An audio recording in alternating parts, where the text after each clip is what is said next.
The kid with this grumpy little face is our main character, Zeke Eldragon. Don't underestimate him just because he's a newborn baby right now. In his previous life, he was Gilfa's Eldragon, the clan head of the strongest family on the continent. As for why he's showing up in this tiny newborn body, it all goes back more than 1,000 years. He had reached the absolute peak of martial arts, but then he realized a human lifetime would never be enough to truly surpass that limit. He clung to an ancient legend. Deep inside a sacred holy land, guarded by a divine dragon, there was supposedly a golden metallic fruit hidden away. That fruit was said to hold the power of immortality, the fruit of eternal life. With that thought burning in his mind, Gilfas fought and defeated the dragon god, finally laying eyes on that miraculous fruit. He dragged his wounded body forward to the tree and quickly plucked the fruit. With this, I can still pursue the absolute peak of martial arts, Zeke said happily before chomping down on it without a second's hesitation. This was Gilfas Eldragon, the man known as the strongest in the world. Time flew by several decades later. Inside some rooms, sorrowful cries kept echoing. The main issue is time. He's already so old. At least let him rest in peace. Sitting by the bed was the eldest son of the clan, William. He kept calling out to his father. Seeing that pained expression made Zeke in his frail old body speak up. Stop making that pathetic face. My time has simply run out. Hearing that, William joked through his tears. This mansion feels so cold without mother or you around. Zeke shook his head lightly. Don't be so weak.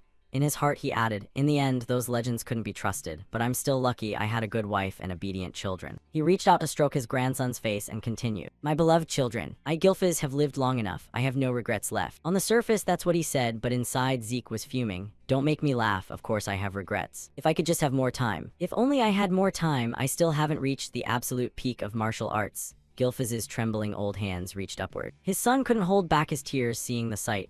And so Gilfas Eldragon's life came to an end, at least that's how it seemed. After who knows how long, Gilfas suddenly woke up. Confusion hit him immediately. Did I fall asleep? These wallpaper patterns, aren't these from the annex building? My body feels strangely light. And what are these tiny hands? Gilfas stared in shock at his minuscule infant hands. These are a newborn's hands. I've been reborn as a baby. The realization made even the world's strongest man break out in a cold sweat. After a few seconds, he calmed down a bit and tried to steady himself. Phew, calm down. To drag someone like me, who reached level 10, into this bizarre situation without me noticing anything. This is clearly not normal. Who could have done this and how? As he thought about it, a sudden flash of insight hit him. Could it be that fruit? I get it, the effect of that fruit wasn't immortality, it was reincarnation. I never saw that coming. But this is actually great luck. Now I can finally witness the absolute peak of martial arts. Thinking that, our protagonist couldn't stop grinning like an idiot. He glanced around the room. There were countless cribs filled with other sleeping infants. With this setup, Gilfas quickly pieced together his situation. Let's see, there are other newborns sleeping here too. I'm in the annex, so I've reincarnated back into the Eldragon clan. But why are so many newborns gathered in one place? Just as that thought crossed his mind, a group of maids entered from outside carrying a large container of red liquid and several empty milk bottles. While they poured the red solution into the bottles, Zeke quickly analyzed. A maid from the Eldragon clan looks like it's feeding time. Makes sense since this room is full of newborns. Unaware of his inner thoughts, one maid said, "Get ready." "Yes, ma'am," another replied. Right after, they somehow produced a goblin out of nowhere and shoved a milk bottle filled with the red liquid straight into its mouth. Their actions left the protagonist baffled. Why is there a goblin here? What are they planning to do? As if answering his question, the goblin's chest suddenly glowed red-hot like molten steel. Then its chest exploded outward, splattering fresh blood all over Zeke. He just stared dumbfounded. Huh, what just happened? Over there, the maid continued. "If we dilute it this much, it should be safe. Hurry and feed them." "Yes, ma'am," the others replied and quickly moved to give the newborns the red liquid. Naturally, Gilfas couldn't escape the fate either. And since he just witnessed what happened to the goblin, Gilfas was panicking hard. What? They're making us drink what? This isn't milk, what is this liquid? It contains an enormous source of power. Feeding something this dangerous to newborns is insane. Even as he thought that, the moment the nipple was brought to his mouth, Zeke's body instinctively opened up and started suckling greedily. That made Gilfas furious inside. Damn it, I forgot I'm a newborn right now. Next, as the red liquid went down, Gilfas realized what it was. This is ancient dragon blood. What are these idiots thinking, making us drink this? So that's what they meant by diluting it, for this very purpose. This is bad, I have to spit it out. I've already swallowed some, but such a small amount probably won't kill me. The other kids are instinctively spitting it out too. I need to do the same before I explode. But is this really the right thing to do? Zeke wondered inwardly. But right after, he realized, this is a jackpot, here's the opportunity. If I absorb all this energy, I can surpass even my previous self and finally reach the absolute peak of martial arts. I don't know why this is happening, but I'm seizing this chance. Don't underestimate me. Don't underestimate Gilfas Eldragon. Zeke roared inwardly while gritting his teeth through the pain brought by the ancient dragon blood. His brows furrowed tightly as he thought,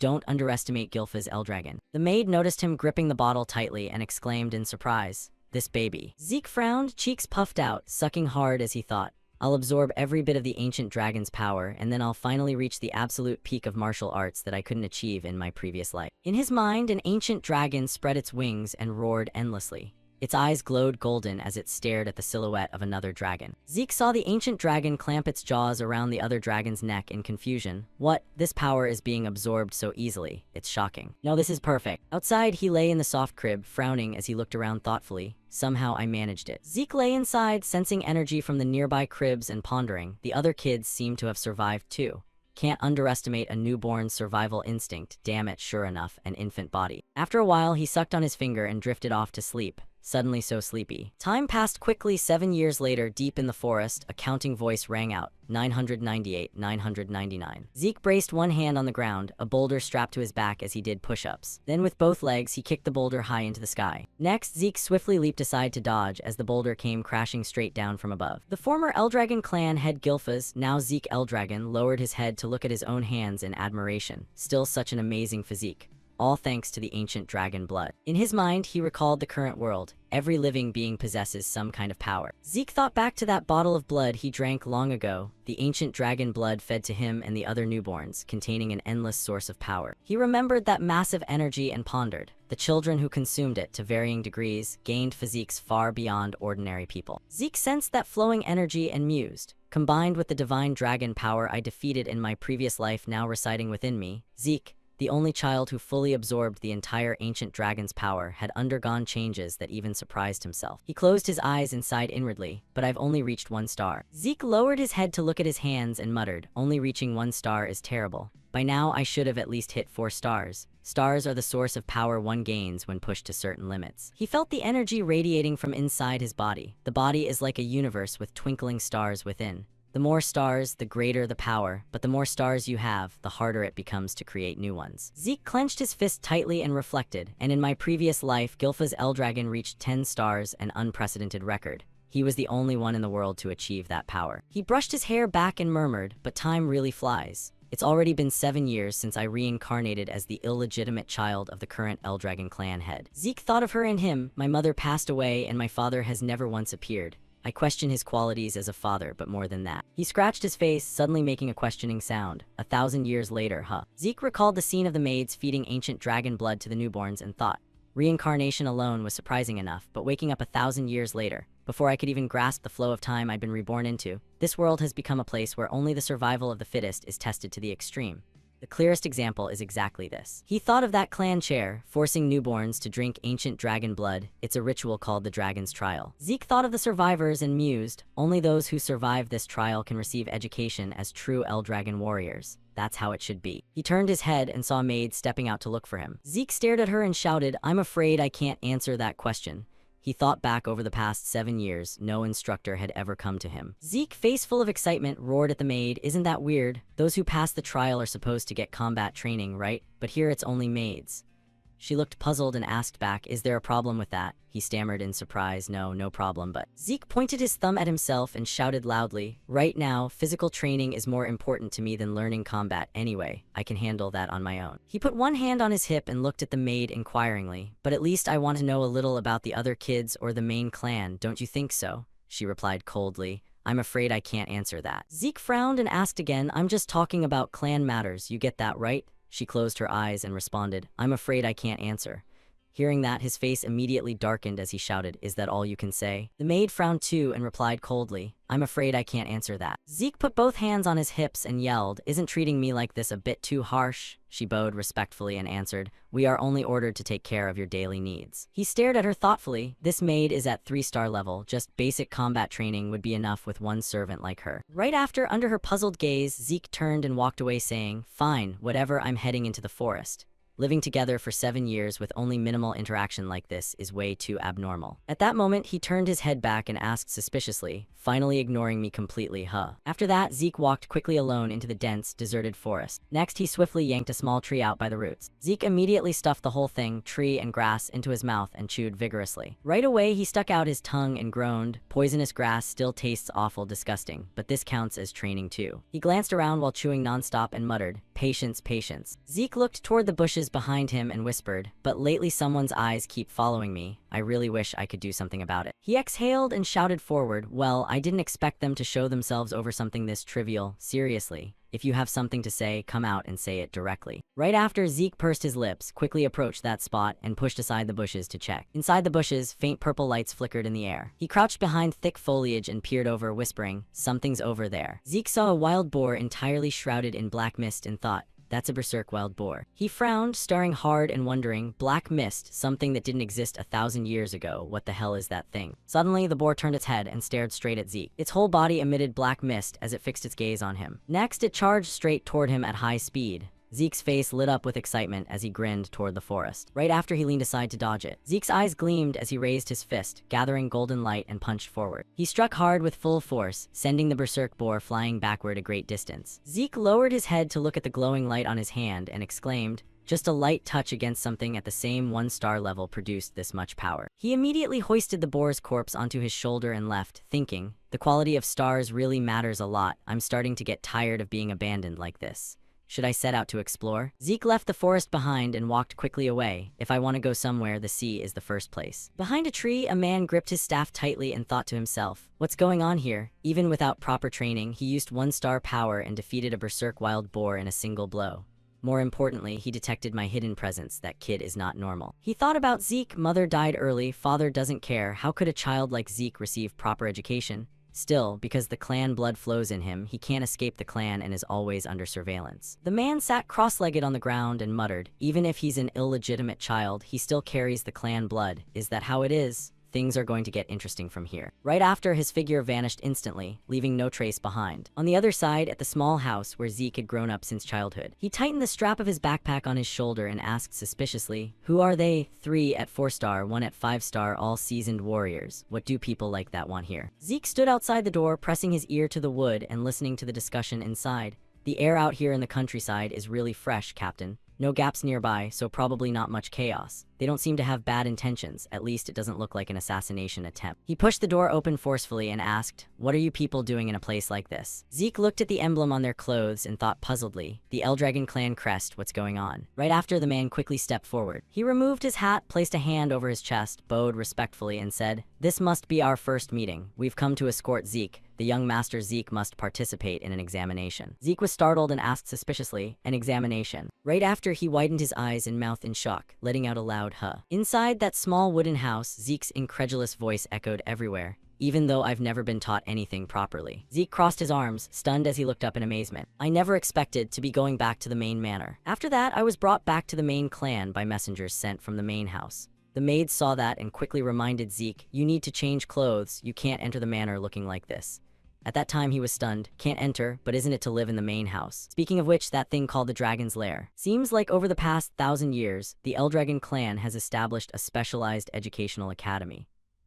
Zeke recalled what he knew before. All those born into the Eldragon clan aim to join the Dragon's Lair and are educated at home until age 7. Today is the entrance exam. He smiled confidently to himself. Well, I'm the kid who hasn't been properly taught anything. Zeke's legs stood straight as he looked around observing. Right after, he suddenly squatted down, holding his head in frustration. Even so, participating in the exam is mandatory, so I've been dragged from the border back here. Zeke couldn't help remembering himself back then. Why did this happen right when I was about to leave? After all that preparation, everything gone. While he was squatting on the ground, a voice suddenly came from behind. A boy with gentle blue hair bowed slightly and asked, Rangi's from Ortzel village, are you okay? Something wrong? Zeke looked up confusedly. Who are you? The boy explained awkwardly, I'm Rangi's, you didn't look well so. Zeke's expression stayed indifferent as he stared at Rangi's. The boy was radiating some kind of energy. Zeke assessed inwardly, this kid looks timid, but he's pretty sharp. So Zeke suddenly stood up and said, aw, sorry about that. He gave a friendly smile and introduced himself. You're Rangi's, right? I'm Zeke.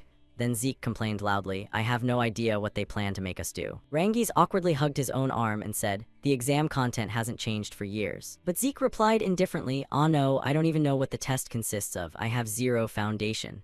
Hearing that, Rangi's paled in shock. What? Rangi's thought inwardly, not knowing anything about the test is way too reckless. Is he okay? So he started explaining to Zeke, today's test includes... But suddenly a shout came from afar, hey, that weakling Rangi's. Rangi's heard it and turned around in fear. At that moment, another guy walked over with a thuggish look. This one was Retin from Ordsil village. He spoke contemptuously. A weakling like you, why are you even here? Lost, go home before you get hurt. Rangi's answered awkwardly, of course it's for the dragon's lair entrance exam. Hearing that, Retin sneered, you. Retin clutched his stomach, laughing mockingly in his face. No way, you getting in? Your dad's a pseudo-dragon, right? What can the son of a pseudo-dragon even do? At that point, Rangi's hand clenched in anger, trembling. Zeke noticed it too. Speaking of the Eldragon clan's hierarchy, there's a clear order established by the absolute sovereign, the prime dragon. Next comes the juvenile dragons, the mature dragon captains, the high elder dragons, and at the very bottom are the pseudo-dragons. Those who can't join the dragon's lair or can't graduate, called the immature ones. He lowered his head in anger inwardly, but I want to prove that we're not fakes. Right then a voice rang out that startled him. Why, how can you be so sure without even trying? Zeke quickly stepped forward in front of the three. Retin saw that and snarled contemptuously, who the hell are you? What, got a problem? Zeke answered mildly, no, just asking why can't Rangi's. The guy pointed straight at Rangi's and said, obviously because he's weak. Zeke's face twitched slightly at those words, weak. Zeke stared at Rangi's and assessed, he's actually way stronger than you guys. Hearing that, the guy was stunned, eyes wide. They got angry and immediately cursed. What did you say? You're saying we're weaker than that failure. Right then, footsteps approached suddenly. Two men appeared and shouted, attention. This one was the dragon instructor. He said sternly, the dragon's lair entrance exam will begin now. Candidates must register in order, then proceed quickly with your number tags. Retin stopped arguing with Zeke, passed by with a warning. I remember your face, you bastard. Zeke watched him go and sighed helplessly. Did he really need to get that mad? Kids these days are so quick to anger. Behind him, Rangi's spoke awkwardly. We're the same age, right? So he bowed his head slightly and continued.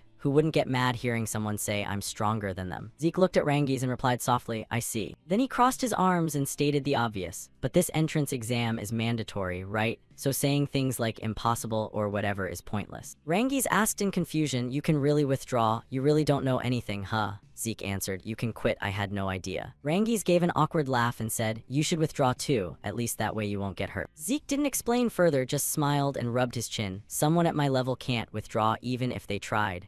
Rangi's couldn't help admiring, you're really confident, even without knowing what the test is. Zeke laughed cheerfully after hearing that, whatever, hurry up, we need to move or the test will start. Rangi scratched his head. Ah, yeah, right. After that, they hurried to where the instructor was. He said, the test is very simple. If you can scratch this rock, you pass. No weapons allowed except what we've prepared, but bare hands are fine, just make a scratch appear on the stone. The instructor held up 3 fingers with a smile and added, however, you only get 3 attempts. Hearing that, Zeke couldn't help exclaiming, so simple. Rangi's was startled, what? On his side, Zeke thought inwardly while recalling, just need to scratch the rock, right? After going through that insane dragon's trial ritual, I thought some terrifying test was waiting, but this is totally anticlimactic. Right after, the instructor over there shouted coldly, begin. Next, one boy rushed forward and struck the rock with all his strength. Rangi's on the other side still couldn't hold back and clutched his head in fear. Next came another heavy impact sound, but suddenly something shot out and the boy's hands started bleeding. Zeke's group on this side watched in shocked horror. The kid let out a cry and collapsed flat on the ground. The instructor walked over, noted something down, then asked, first attempt failed. 2 tries left, do you want to go again? Seeing no movement from him, someone nearby smirked, guess he's giving up, clean him up. Then right in front of everyone, they dragged the boy away. Next up. Rangi's beside him was still clutching his head in terror. Zeke felt anger rising as he muttered, so this is the test. He couldn't help murmuring while staring at the thing, what the hell is that rock anyway? Rangi's quickly explained to Zeke, it's called the Rebirth Stone, it instantly regenerates even the tiniest scratch. Plus, when attacked with pure physical power like that, it reflects the blow back with hundreds of times more force. After hearing that, Zeke pondered, isn't that material way too unreasonable? Rangi's added, but if you circulate your power properly throughout your body and strike, it can be scratched. Zeke understood and felt a bit confused as he calculated. Got it. From what I've heard, the martial skills you learn are way less important than mastering power control. His eyes glanced around again. At this point, everyone present was tense, staring downward. Seems like very few could pass the test, even those guys from earlier. Over there, another miserable scream rang out. The kid was crying in fear. Number 51 failed next. Then another teenager failed too. Number 202 failed next. Tags kept dropping. The instructor emotionlessly continued writing on his sheet. Then he spoke again. Next, number 315.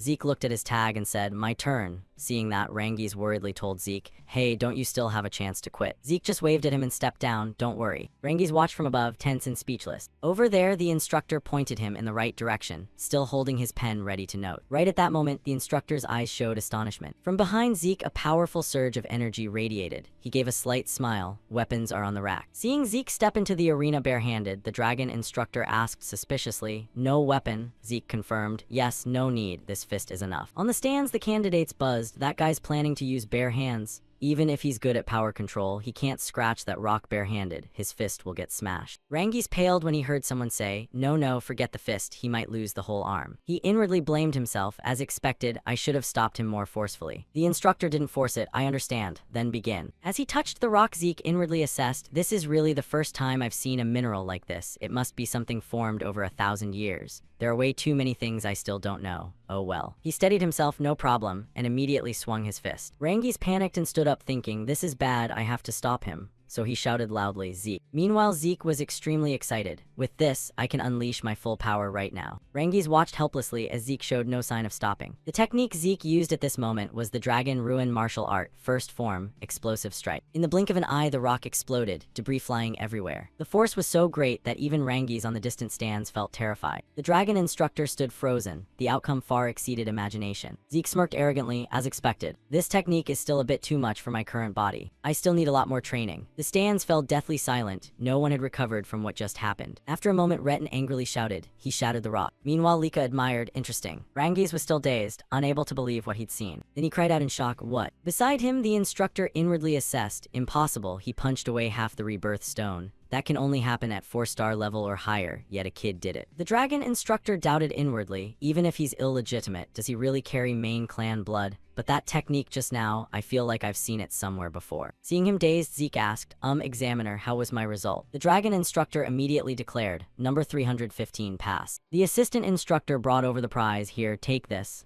Zeke asked curiously, "What's this?" At the same time, the assistant whispered, "Can you hurry up? I still have to clean up the scene." Zeke stomped his foot in annoyance. Is everyone in this era always in such a rush? Calm down a bit. Rangi's ran over with admiring eyes. "Zeke, that was amazing. You shattered it." Zeke grinned smugly. "It was pretty easy." Remembering the prize, he asked, "Oh right, Rangi's, what is this?" Rangi's looked up. "It's a recovery potion." Zeke grew more confused. "Recovery potion?" Rangi's happily replied, "The regular kind." He held it up to examine. "Doesn't seem like poison. Don't tell me this is some spiritual elixir." In truth, it was cloud-piercing clarity, the potion made from extremely rare ingredients. More specifically, it contains herbs that only grow in secret realms, plus cores filled with highly pure power from divine beasts and illusionary beasts that are incredibly hard to defeat.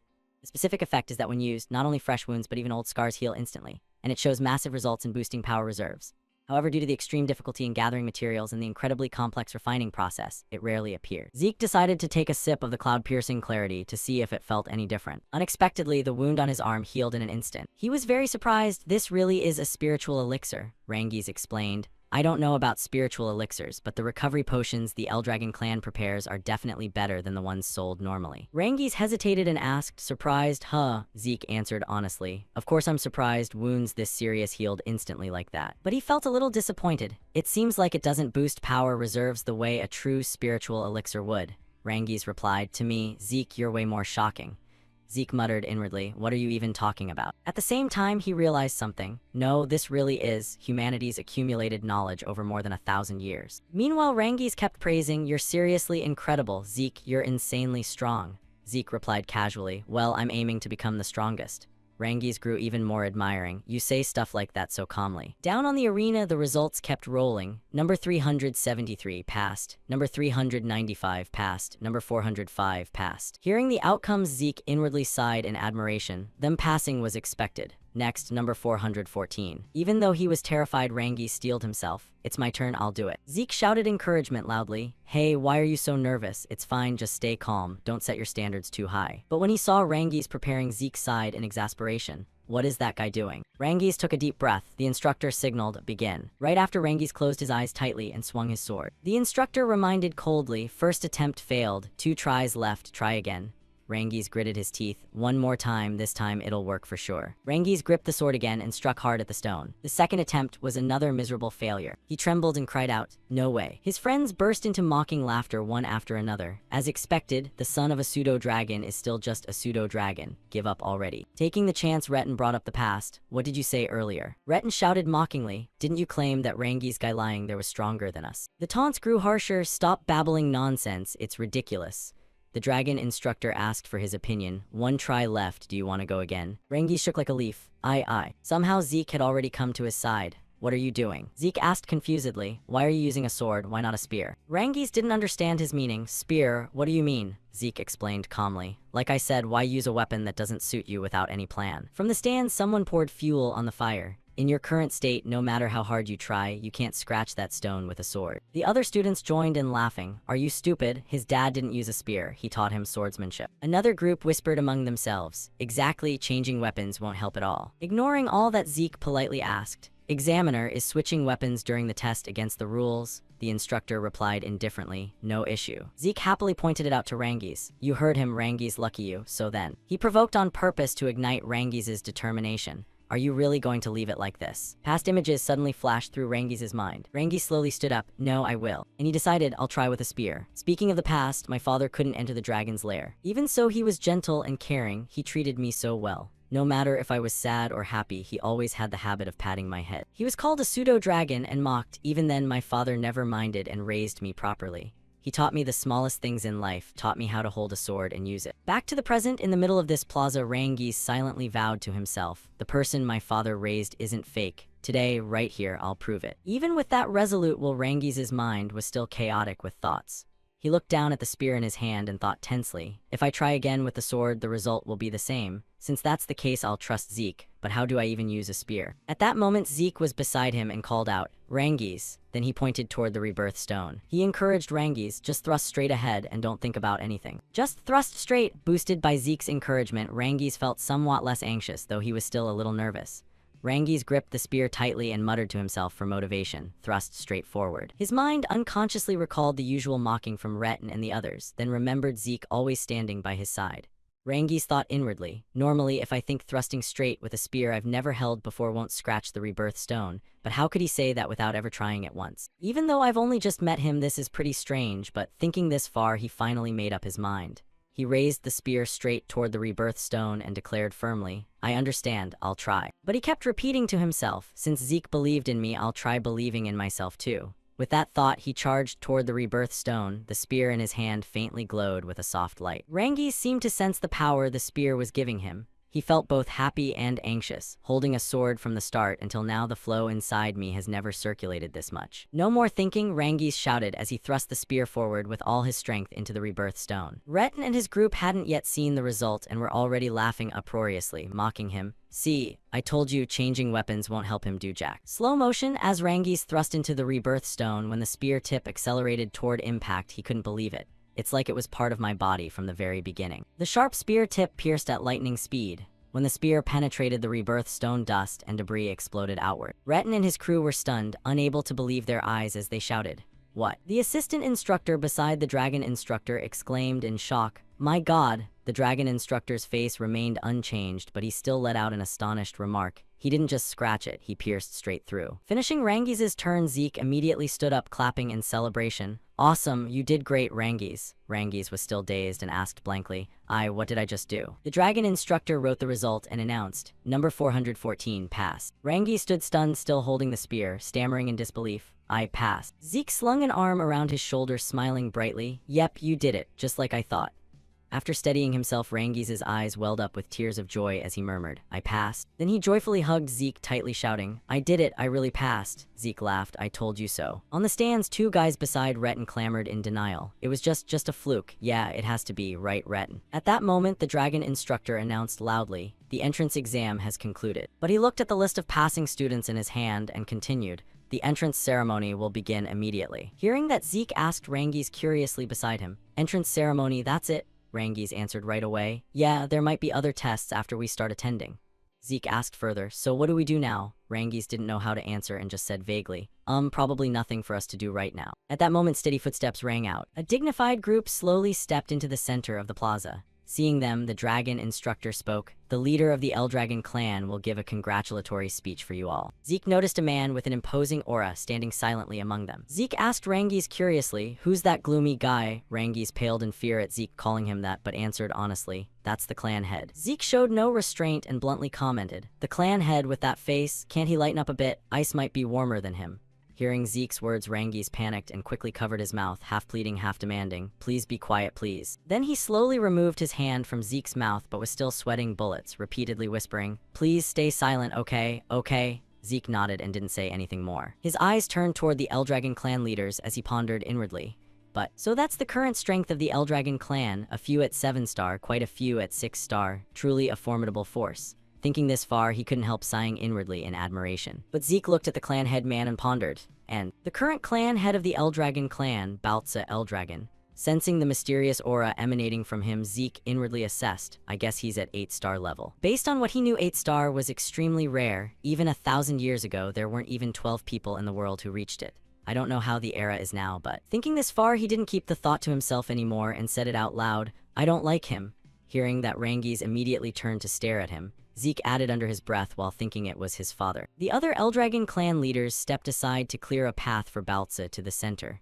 The dragon instructor announced loudly again, "A few words from Lord Baltza, attention." Baltza walked straight to the very center. Baltza spoke, his voice carried no warmth and was curt. "Strive, become the flesh and blood of Eldragon." His words released a strange mana wave that blew straight towards Zeke. Everyone on the stands couldn't escape and felt themselves nearly lifted off the ground. Noisy voices started whispering, "Impossible, can't breathe." Zeke was completely unaffected but saw Rangiz beside him struggling to breathe with a purple face and called worriedly, "Rangiz." He looked at the others around who were gasping for air and vaguely realized, even the other kids are being crushed by this guy's pressure. Thinking that, he frowned and muttered inwardly, "What terrifying hatred. I don't know what happened, but I really don't like him." When Baltza turned and withdrew, the plaza's atmosphere gradually returned to normal. Suddenly applause rang out. Another man, one of the Eldragon clan leaders, laughed loudly and followed up on Baltza's speech. "Yes, truly valuable encouragement. Lord Baltza has high expectations for you all." Zeke paid attention to him and wondered inwardly, "Who's that guy?" Meanwhile, the man's booming voice continued echoing, "So I won't bother with too many greetings. Strive hard, young ones." With that, he laughed heartily again.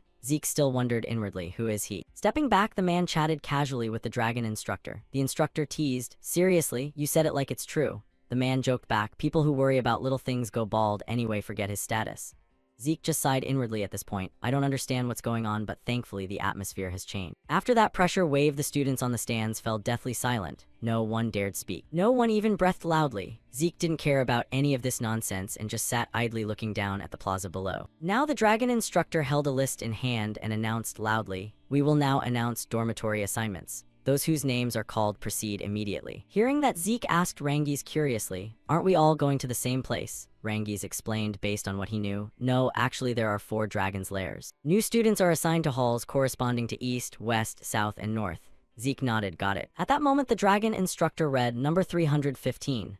Zeke stood up smiling and bid Rangiz farewell. "My turn, take care, Rangiz." Rangiz sincerely wished him, "Yeah, you too, Zeke." At the eastern dragon's lair, rows of dignified classical buildings with spacious shaded gardens. Right now, Zeke held a note in hand, scratching his head in frustration. After 1,000 years, so much has changed. Turn here. Finally, after struggling to find the way, he reached his dormitory room. He sighed in relief. "Here it is, Hugh. Got lost and ended up late. My roommate's probably already here." With that, Zeke turned the doorknob. Opening the door, he cheerfully waved hello to the person inside, saying friendly, "Sorry for making you wait. Starting today, we're roommates." Vaguely looking at the person before him, he paused slightly, asked suspiciously, "You're..." Zeke grinned wide and exclaimed, "Looks like we're pretty fated to meet, huh, Rangiz?" The blue-haired boy smiled back and replied, "Yeah, really, I was worried I'd end up alone. This is great." After that, Zeke flopped down onto the bed. "Nothing else to do today, right?" Rangiz stepped over beside him and answered, "That's right, the training sessions start tomorrow." Zeke immediately pouted and muttered, "Oh yeah." Seeing his reaction, Rangiz couldn't help asking, "Were you even listening?" The instructor said that clearly. Zeke grinned brightly and gave a thumbs up. "I didn't hear a single word." Rangiz instantly yelled, "That's not something to brag about." Then he spoke sternly again, "Anyway, we should sleep early, training starts tomorrow." Under the soft sunset light streaming through the window, Zeke just sat quietly in thought without saying anything more. He suddenly recalled everything he'd been through and pondered inwardly. I was planning to escape this boring place and go adventuring, but that rebirth stone and that potion, too many interesting things happened during the entrance exam. Zeke unconsciously looked toward the window and thought to himself, To understand what changed after 1,000 years, staying with the Eldragon clan a bit longer isn't so bad. Time flew by 1 month later at the Eldragon clan's stronghold. On the training ground right now, a group of trembling kids were lifting weights with both hands, while someone kept shouting loudly, "Listen up, the dragon breath I taught you is an excellent breathing technique created by the 15th clan head of the Eldragon family." The dragon instructor stood tall and continued in a booming voice, "You must master this ultimate technique in every situation." As soon as he finished, he turned his head and looked thoughtfully in a certain direction. Lika before him was currently eyes closed, using the technique perfectly, making him ponder. Many have already mastered dragon breath, especially since the young lady's primal energy is starting to overflow, showing she's close to reaching 2-star. But the dragon instructor cast a doubtful gaze in another direction, and that kid. Zeke sat on the other side, casually lifting weights while carrying 3 more large and small boulders on his back. What the hell is this?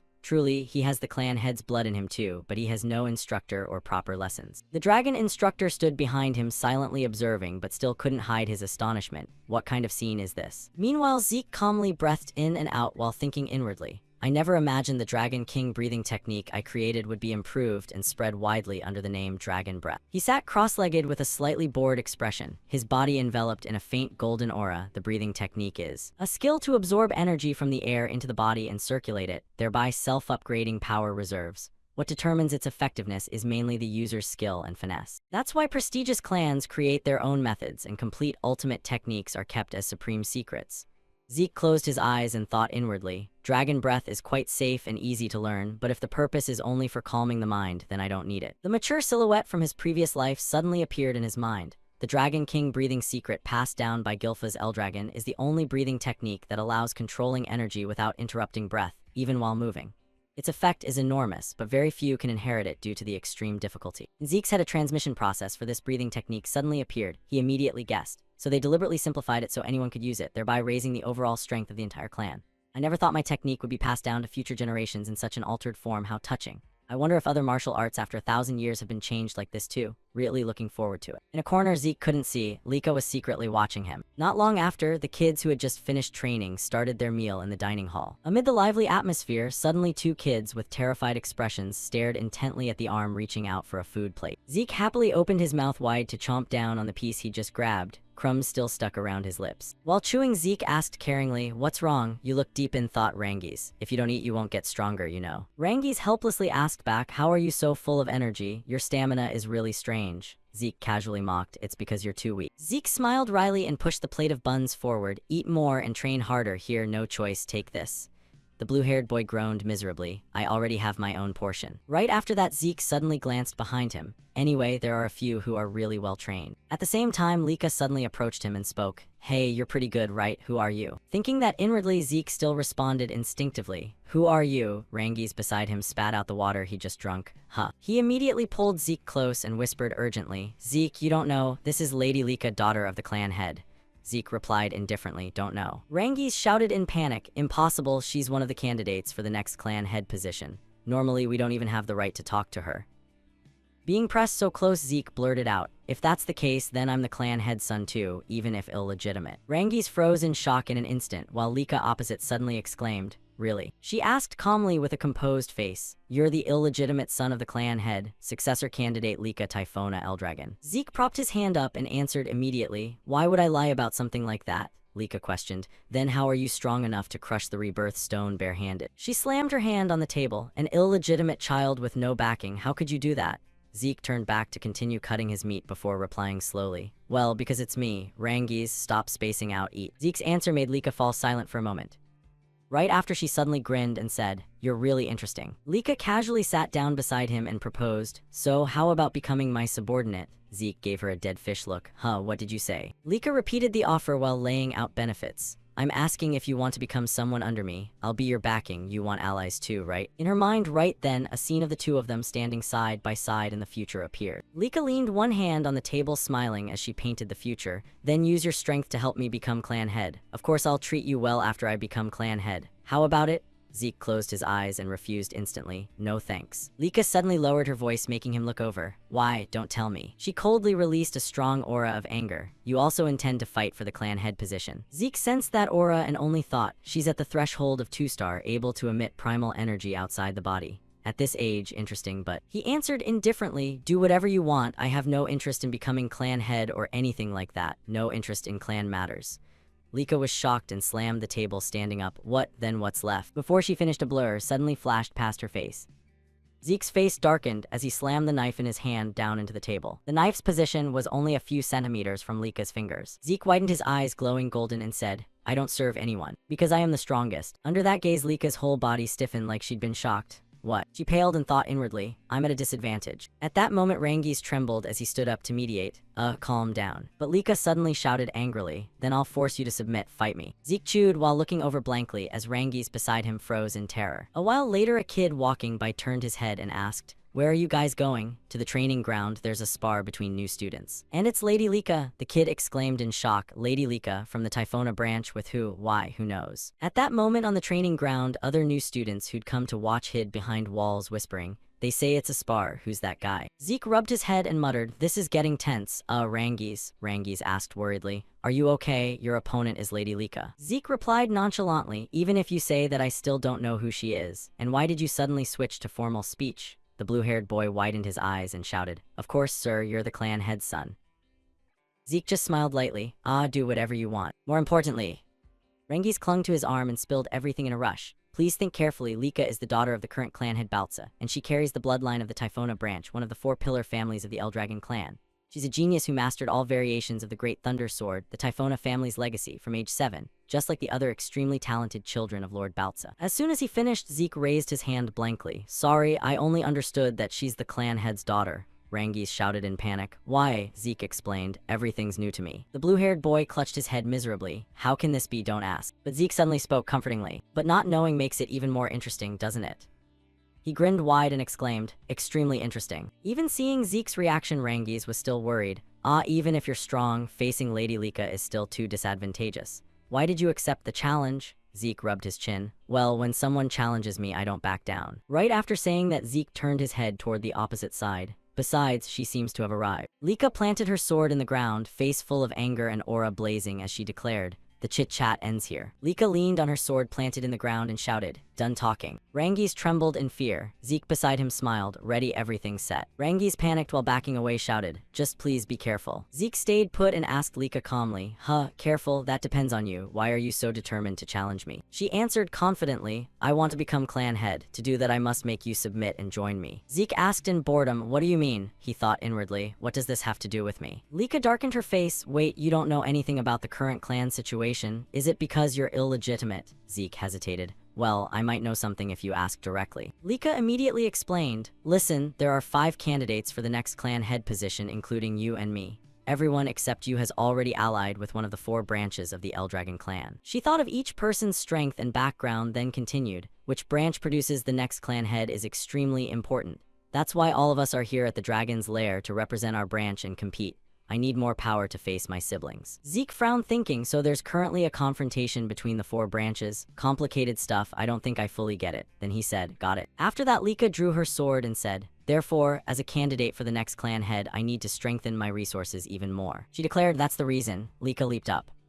Zeke raised his head warily. Lika raised her sword and charged toward him, shouting, right here, I'll defeat you. Lika slashed straight down, but Zeke swiftly dodged to the side. He tilted his head again to dodge one of Lika's slashing strikes. She roared in fury, I won't let you get away with this. One shocked trainee shouted out loud how fast that was, while the guy next to him commented that she was handling that massive greatsword so effortlessly. Lika kept charging after Zeke relentlessly. The watching trainees buzzed with excited chatter about how precise her control over her power source was, and how her attacks were getting faster and faster. Turns out this is the strength of someone who inherited a branch of the family. The kids from the main clan are just a matter of time before this fight reaches its decisive moment. Lika gritted her teeth, wondering why the hell is this happening. She swung her sword again, but Zeke dodged it, then swiftly appeared behind her back, grinning teasingly, before saying cheerfully, I can't even land a single hit on you. Rangi's eyes widened in awe as he exclaimed, that's incredible. On the arena floor, Zeke muttered while observing her, this kind of martial technique I've never seen before, and at this speed, it's definitely not something you'd expect from a 1-star level fighter. Lika yelled angrily, shut your mouth and focus on the fight already. Zeke clenched his fist and replied, I am focused, that's exactly why. Lika froze stunned, staring at him in confusion. Zeke had already driven a straight punch right into her stomach, and he said coldly, I can counterattack just like this. Lika coughed painfully, clutching her gut. She planted her sword into the ground and bent over, holding her stomach. The trainees outside erupted in disbelief. No way, every single one of Miss Lika's attacks missed. Who the hell is that guy? Lika lifted her head, gritting her teeth, demanding, why can't any of my attacks hit you? Against a 1-star like you, I should be overwhelmingly faster. I should be way quicker than you. Zeke smiled